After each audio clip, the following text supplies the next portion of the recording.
नमस्कार, एक बार फिर से मैं आप सभी के सामने उपस्थित हूँ बेहद महत्वपूर्ण टॉपिक के साथ। और आज हम बात करने वाले हैं कि हाल ही में जो चीनी बॉर्डर है वहाँ पर रूसी विमान गायब हो गया। उसका रडार जो है अचानक से चीनी बॉर्डर के पास पहुँचने के बाद मिला ही नहीं। और अभी जस्ट खबर आई है कि वो जो विमान था वो पूरी तरीके से क्रैश हो गया है और उसमें जो 50 लोग सवार थे। तो अभी तक ये न्यूज़ नहीं निकल करके आई है कि 50 के 50 की डेथ हो गई है या एक दो कोई बचा भी है। अगर हम देखें तो एयर इंडिया का विमान क्रैश हुआ, बोइंग, उसके बाद हमने लगातार घटनाएं देखी, कंटिन्यूअस जो प्लेन से रिलेटेड घटनाएं हैं बहुत ही ज़्यादा देखने को मिल रही हैं, बहुत ही ज़्यादा। यानी कि अनसेफ फील हो गया है लोगों को कि वो फ्लाइट से यात्रा करें भी या ना करें। ठीक है, और कंटिन्यूअस हमें देखने को मिली। अभी कुछ दिन पहले ही एक जगह फिर से एयर इंडिया के विमान था जिसमें आग लग गई थी। उसके 2-4 दिन पहले एक और न्यूज़ आई थी कि एयर इंडिया के विमान की आपात लैंडिंग करानी पड़ी। जापान के साइड एक जगह जो प्लेन था वो पूरी तरीके से जल गया था, उसमें लोग मर गए थे। And now it come on Russia कि रशिया का जो विमान था वो क्रैश हो गया चीनी सीमा पर। कितने लोग बचे हैं कितने नहीं बचे हैं नहीं पता, 50 लोग लेकिन उसमें सवार थे। चलिए, तो अब यहाँ पर बातचीत कर लेते हैं। रशिया को लेकर के थोड़ा सा लोगों के मन में ये आ जाता है कि भाई रशिया का विमान है, चीनी सीमा पर नहीं मिला है तो कहीं कोई समस्या तो नहीं हो गई है। बट आगे आ जाते हैं। इसमें टोटल 43 यात्री थे, 5 बच्चे इसमें शामिल थे, 6 चालक दल के सदस्य यानी कि टोटल 49 लोग सवार थे। टिंडा शहर जो कि चीन की सीमा के निकट है, इसमें घने जंगल, उबड़ खाबड़ पहाड़ी इलाके आ जाते हैं।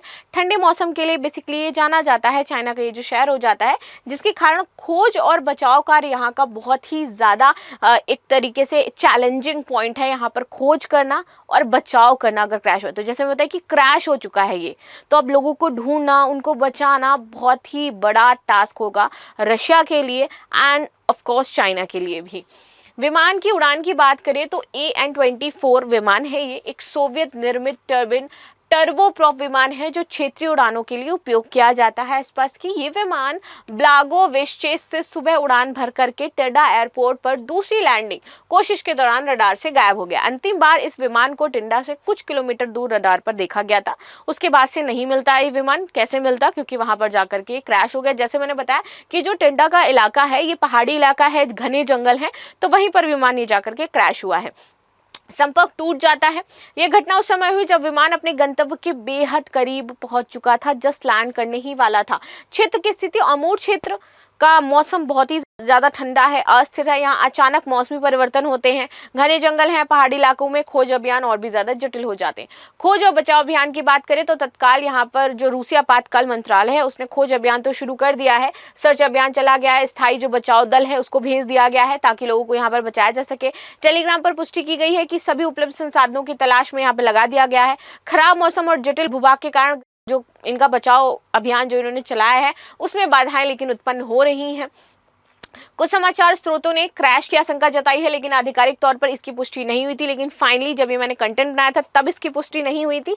अभी जब मैं इसको रिकॉर्ड कर रही हूँ तो इसकी पुष्टि हो चुकी है कि विमान आपका क्रैश हो चुका है। और 50 में से कितने लोग की डेथ हुई है, कितने बच्चे हैं, 1 2 3 4, वो अभी तक नहीं पता है। लेकिन राइट, AN-24 एक पुराना विमान मॉडल है और इसकी रखरखाव या तकनीकी समस्याएं लापता होने के कारण हो सकती हैं। शायद कि ऐसा हुआ हो सकता है उस टाइम वहां पर लैंड होने का। और जो मौसम की स्थिति की बात करें तो बहुत चंद सेकंडों में आपका मौसम बदलता रहता है जिस क्षेत्र की बात कर रहे हैं। तो इस मौसम के कारण ये जो विमान क्रैश है ये देखा गया था। संचार विफलता हो गई थी, ये लोग बातचीत नहीं कर पा रहे थे आपस में। आगे बात करते हैं, तक काफ़ी चिंता का माहौल है यहाँ पर। जो परिजन हैं वो टिड्डा और ब्लास्कोचेस्क हवाई अड्डे पर इकट्ठा हो गए हैं अपने अपने परिजनों के बारे में जानने के लिए क्या हुआ है विमान का, क्योंकि कुछ भी पता नहीं चल पा रहा था। रूसी प्रशासन ने जो परिजन है उनके लिए हेल्पलाइन और सहायता केंद्र स्थापित कर दिए हैं कि आप वहाँ पर जाकर के अपने जो निकटतम लोग हैं उनके बारे में पता कर सकते हो। व्यापक प्रभाव विमान सुरक्षा पर अब सवाल खड़ा हो जाता है। रीजन इज दैट, देखिए अगर ये विमान मौसम के कारण क्रैश हुआ है तब इसमें तो हम कुछ नहीं कर सकते हैं जनरली। लेकिन अभी अगर हम अपनी संसद की बात करें तो मॉनसून सत्र जो है हमारा अभी हाल ही में खत्म हो गया हमारा मॉनसून सत्र। और इस मॉनसून सत्र के दौरान हमने देखा कि हवाई क्षेत्र को लेकर के कुछ बिल आया था, उसके बारे में डिस्कशन हुआ था। टोटल 17 विधेयक रखे गए थे प्रस्ताव पर मॉनसून में। उसमें से शायद 7 या 8 आपके पास हुए हैं, ठीक है। उसमें एक ये वाला था। तो ये सवाल उठ रहा है भैया कि ये जो हवाई यात्राएं हैं ये बहुत ही ज़्यादा अनसेफ होती जा रही हैं।